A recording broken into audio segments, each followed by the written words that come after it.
whatever, okay? What I want to talk about, go to the next one. Okay, this one, MCT. If you're going to get into this and want to use this type of management system, that's MILFARE.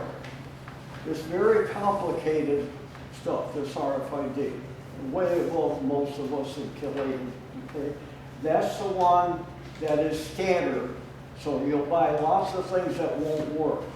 So if you get MILFARE Classic or whatever, more than likely it's going to work with your NFC, okay?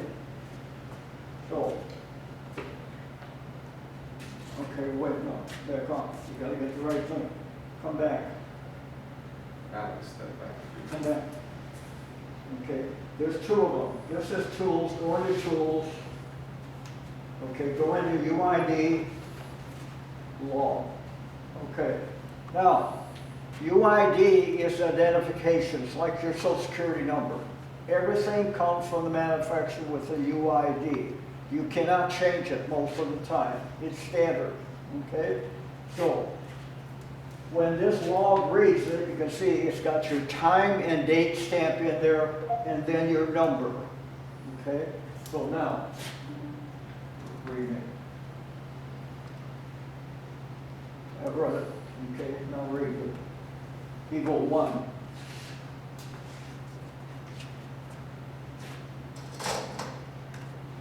Okay, there's your log. The new rules are coming out. It's going to be like a pilot. He can't take off till the tower says he can. He's got to be in radio contact with the tower. So the toy drones are toys. They're down here. But if you're going to fly outside, it's no longer a toy. You've got to follow these rules. So what I'm saying is, when we do a flight now, all of our staff have one of these. And these are easy to make. And they're cheap, $2, $3, okay? And you get like maybe 50 tags for $20, $30. So there's your log.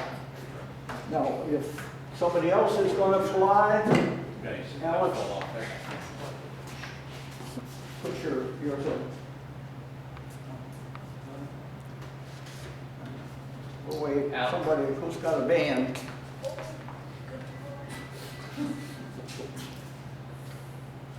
Okay, take the drone, tag it again. So he just became the pilot. Okay, 1, okay, they took off. 5 minutes later he's going to land. Take it again.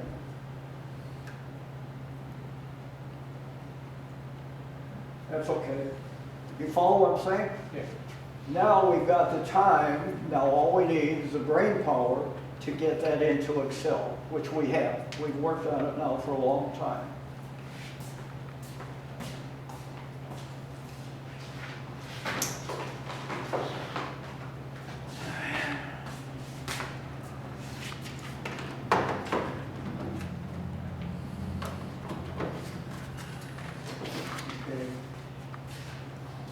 Are any of you familiar with Arduinos?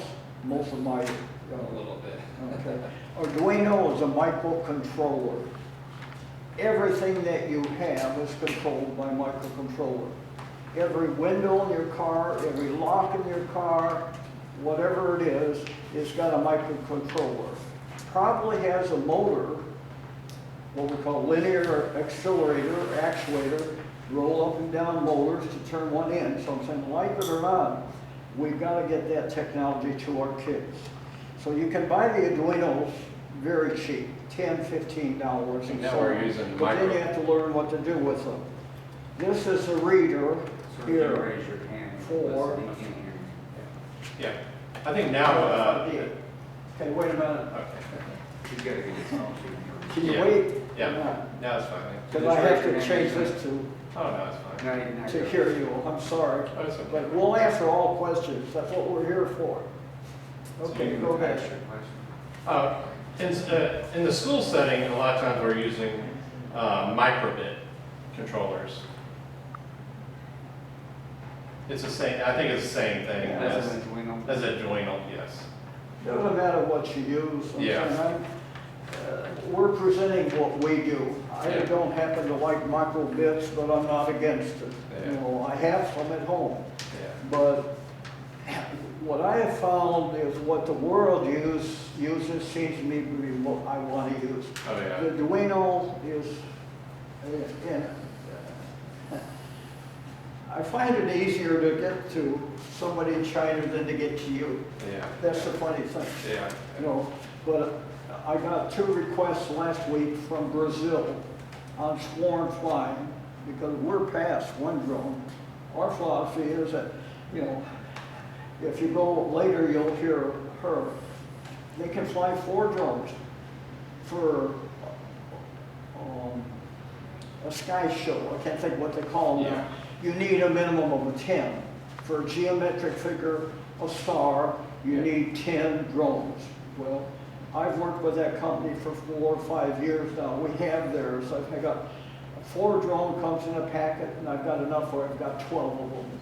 So the bottom line is, you've got to start somewhere. What I'm talking about here is the concept of what this technology can do. It doesn't matter if it's a Samsung phone or an iPhone. Don't look at the technology underneath it is all the same. Right? So basically, this we use for the log. Okay? Alex. Okay. Okay. Well, I'll take questions after. He's looking at Well, no, switching do you have back. any questions on log? Okay. Well, let me take that one step further then. If I connect this to a computer, or I can take this, and give me some of the 3D printed stuff over there. We also teach 3D printing. So you can make anything you want. For instance, expert at it, we're going to here's 3D print eggs, for toss of eggs. These are egg tossers that you can put on top of the drone, play games with kids. The Mexicans, you can toss the cascarones and break the confetti all over. We did that for Russell School.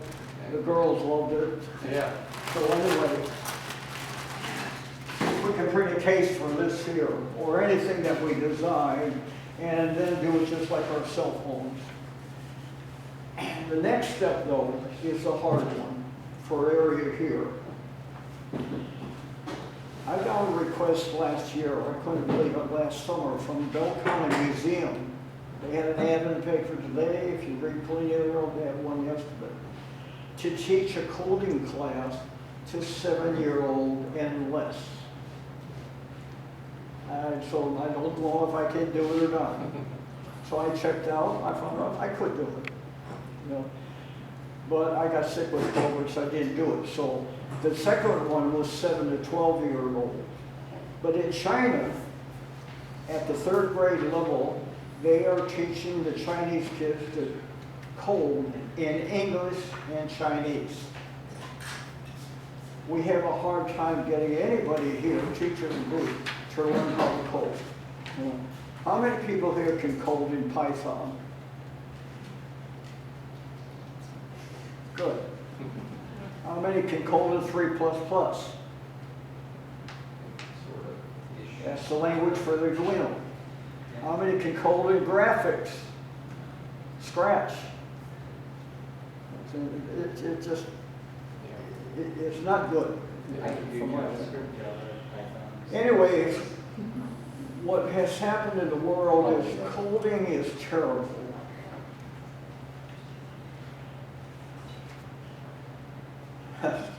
Trying to think how to say this very generally.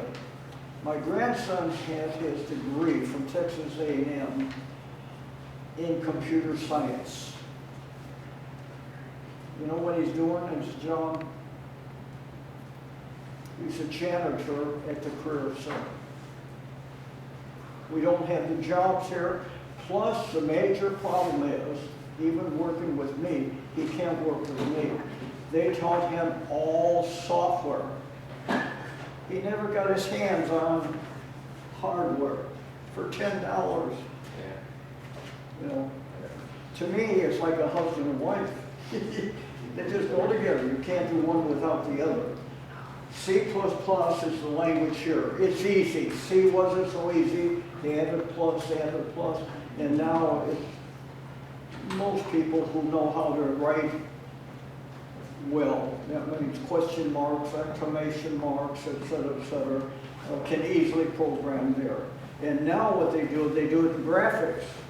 So instead of having a paragraph where one little space makes a difference, you take this whole block and it takes off. Well, this takes these. Any of these will take 1,024 characters.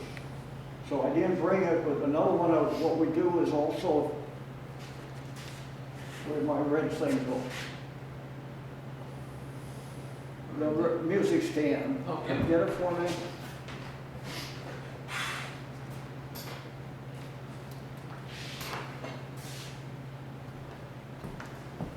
Here's something else we need to use a lot more of. QR codes.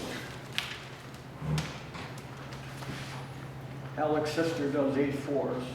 So I can actually put that on that little dot, or here, or I could put a video right to YouTube. So if you want to know how to take the propellers off of here, if you do, I can put a little thing on there and you read it. Oh, that's what I was looking for. I couldn't find them.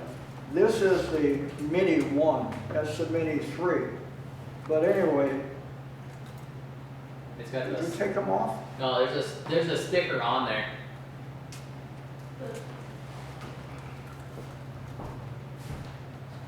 Oh, yeah, that's what I was looking for, yeah.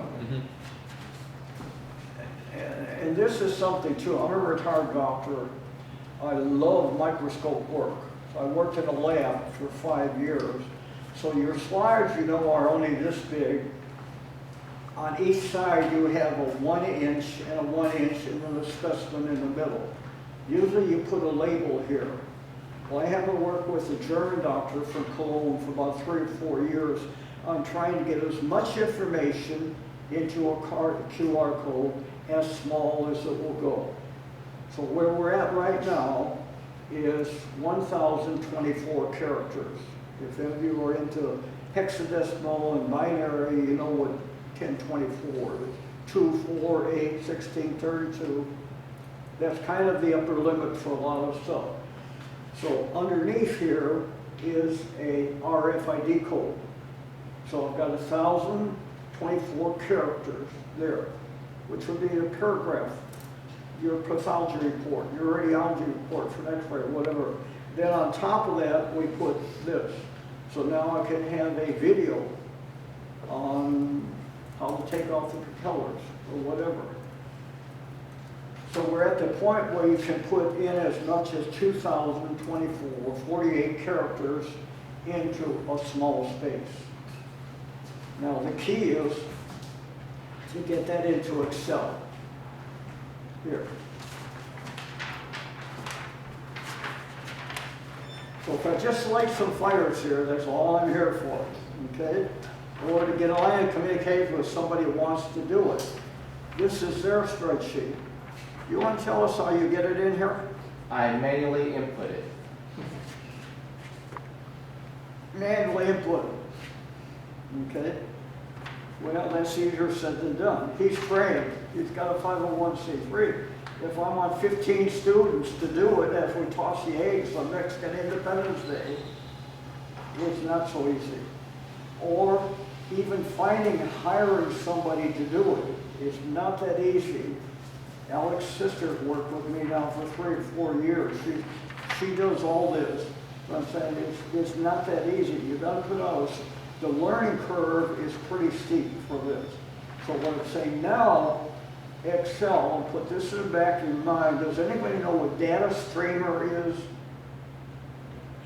Okay. You know what data acquisition is? The term? How many students went to high school yesterday? You get so much money from the state for every student there. The ones that didn't come, you don't get the money. My daughter was a tennis coach at Parker Heights for a couple of years. So you gotta have data acquisition. So what I'm saying now, what we've done is copy this spreadsheet here so that we can talk together. It's sitting there, and we can input the data like you saw here. The key is the program.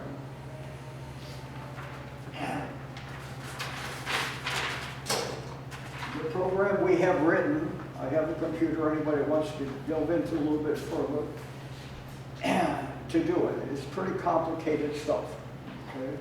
So what it does, it'll print out Brent, okay? It'll say present, it's really an attendance roster, and then underneath it'll print the number.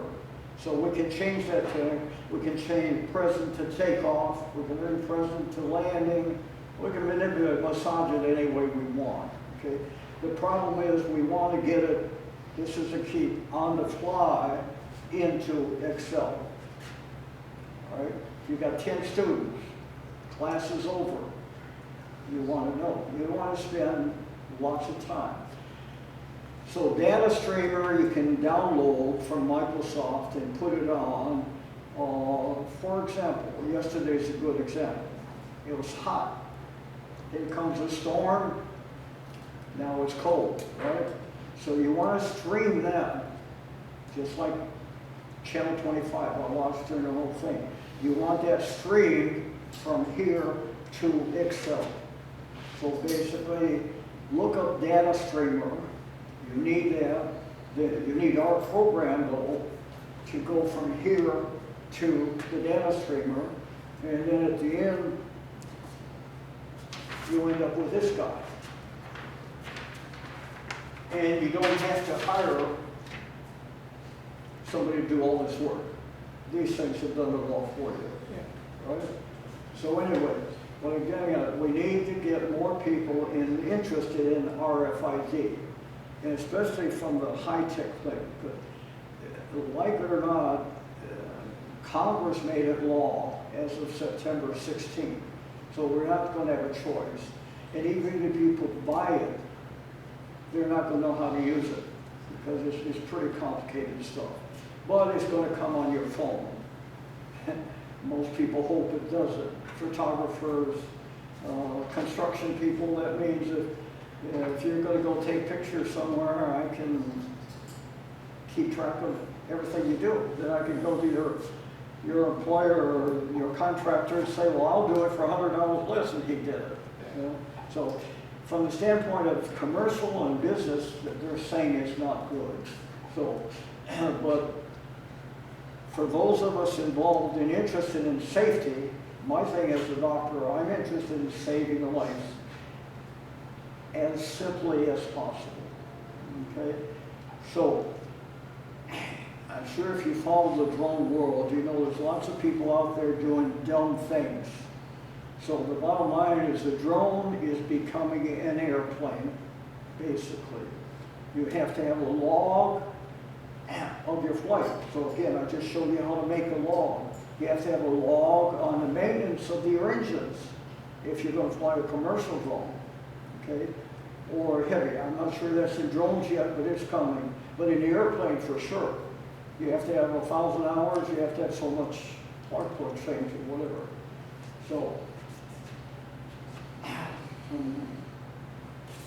oh, the other is, let's go through some money things. I just said Copper's Cove got $750,000, fourth year. They still have a fifth year. That means Cove still's got a fair amount of money to spend next year through next summer. Okay? So we need to get to the people who are doing this, in my opinion, and not let them blow up balloons with straws. Now, 2 weeks ago, House Creek School in Copper's Cove got a grant from our Educational Service Center, which is in Waco. Yeah. They go around giving money to schools too. Yeah. So they got a grant for $10,000 to buy drones and 3D printers. Yeah. I talked to the teacher right away. I got on, told him what we have to offer. He's not here today. He was going to come First thing I got asked back yes, and all of a sudden something got them turned off. But anyway, the bottom line is, they're not gonna do anything until fall. My feeling, he should be here learning. What drone, that's you? Yeah. Oh, what's your name? That shoemaker. Art? Oh, good. I didn't read your name on the thing. Well, I'm glad you're here, because that's what my feeling is. You can't just go buy a drone, okay? You're talking big bucks. KISD 2 years ago, from the company I work with, just kind of by, I can't think, accident or serendipity, whatever, they got some windfall money, the same as this money. They bought 132 of the Light B drones that she's going to show in there. They bought 32 for middle school of another drone. In my opinion, it was one or two generations old and twice the price. So a good salesman got to them. I don't think one of them have flown at $500 a drone, 32 of them. So I'm saying it's very important to have some friends or advocates like we are to get information on it, because even a Light B, the Light B is, what we've got in the other room, is the FM for formations. If you don't want to fly 10 drones at the same time, that's not the one to buy. You buy the lower price one, which is going to be a lot cheaper. So that's the thing, is how to spend the money, then once you get the money spent, how to get it down to per level. And that's what we're trying to do. We're available to help anybody. With Recess Creek, we already gave a class to 2 years ago during the spring semester. We've got 3 students here from Killeen High School, ROTC, that's their instructor back there. So the bottom line is, we're trying as much as possible to get to people, but we need more, what I call leaders, to do it. So I guess that's more or less what I, any questions on what I talked about so far here? And again, all this belongs to us. So again, I'm getting old. My life expectancy is very short, okay? So we've got a heavy investment in this, music instruments, costumes and so on, in a non-profit setting. What we're looking for is people who will want to get into a non-profit setting, okay? And most people, I try to explain to them, you don't understand non-profit. All non-profit means it's a business, okay? Scott and White Hospital is non-profit. Metroplex, nothing. Schools are non-profit. They're not cheap, right? So the bottom line, it doesn't mean they're not big dollar. It just means you've got a different set of rules you've got to learn for the IRS, the state of Texas versus your personal rules. And they're a little bit different. You might have to learn, I don't want to get too hard on that, but if you get into it like I am, you might have to learn double entry accounting. Checkbook won't cut it. For GAAP, general accepted accounting principles, IRS rules, and so on. So, but you just take a course at CTC. So what? You know, but you've got to be willing to learn, and so on. So, anyway, any other questions on what MECA's doing? Okay, this is MECA, this whole thing here. So, I say we've been doing it 5 years, but we've been around many. And I say we're right now red hot on the RFID, because we don't want to be caught in the bind on September 16th. So, okay, Brent, you want to go over